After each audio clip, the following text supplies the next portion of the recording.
Epidemic disease act 1897 असेल, disaster management act 2005 असेल, किंवा बॉम्बे चॅरिटेबल ट्रस्ट ॲक्ट आहे, मुंबई नर्सिंग होम ॲक्ट आहे, किंवा मेस्मा आहे की ज्याच्यामध्ये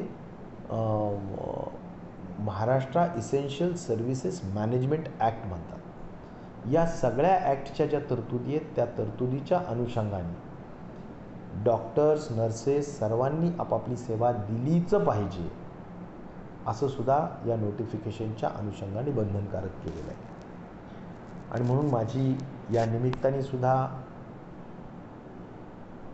जनतेला, मुंबईकरांना खास करून सांगणं आहे की याबाबतची आपल्याला सुद्धा माहिती असावी आणि खाजगी हॉस्पिटल्सला सुद्धा माझी नम्र आव्हान आणि विनंती राहील की याचं आपण तंतोतंत पालन करावं.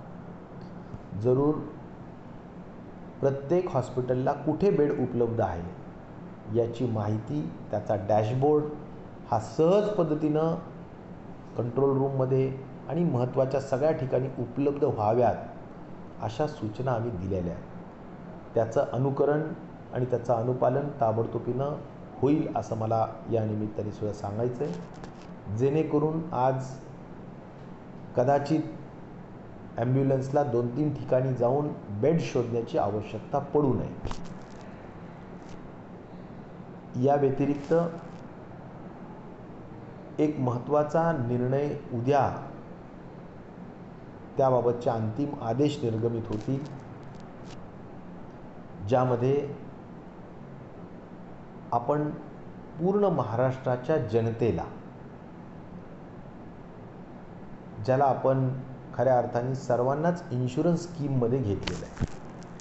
आज 2,38,00,000 लोक फॅमिलीजच्या हद्दीपर्यंत महात्मा ज्योतिबा फुले जन आरोग्य योजना याचा लाभ मिळत असायचा.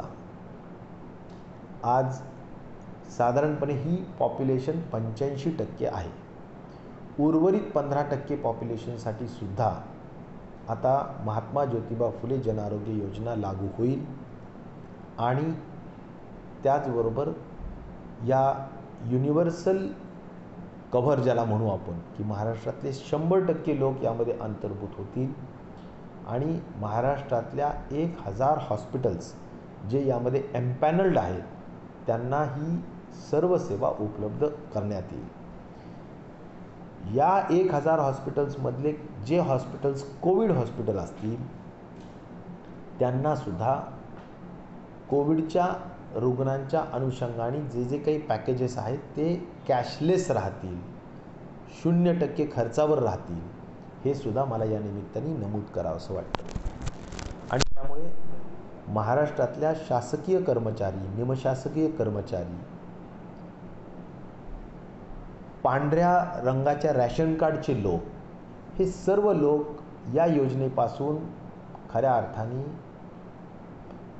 परावृत्त होते. फक्त पिवळं रेशन कार्ड आणि केशरी रंगाच्या रेशन कार्डच्याच लोकांना ही योजनेचा लाभ मिळत असायचा. मात्र आता सर्वांना याचा लाभ मिळेल हे मला या ठिकाणी आपल्याला सांगितलं पाहिजे. त्याचबरोबर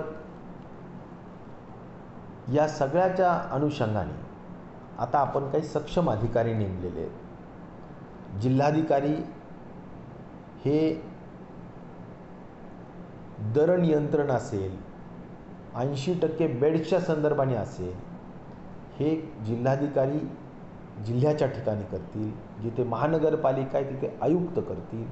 आणि या संदर्भात कुठलीही तक्रार आली तर त्या सगळ्या संदर्भाने सक्षम अधिकारी म्हणून त्या ठिकाणी महात्मा ज्योतिबा फुले जन आरोग्य योजनेचे जे CEO आहेत डॉक्टर शिंदे, ते त्या ठिकाणी खऱ्या अर्थाने काम पाहतील.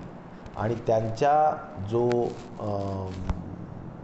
ईमेल ॲड्रेस आहे तो ईमेल ॲड्रेससुद्धा निश्चित प्रकारे आपल्याला या ठिकाणी देता येऊ शकेल.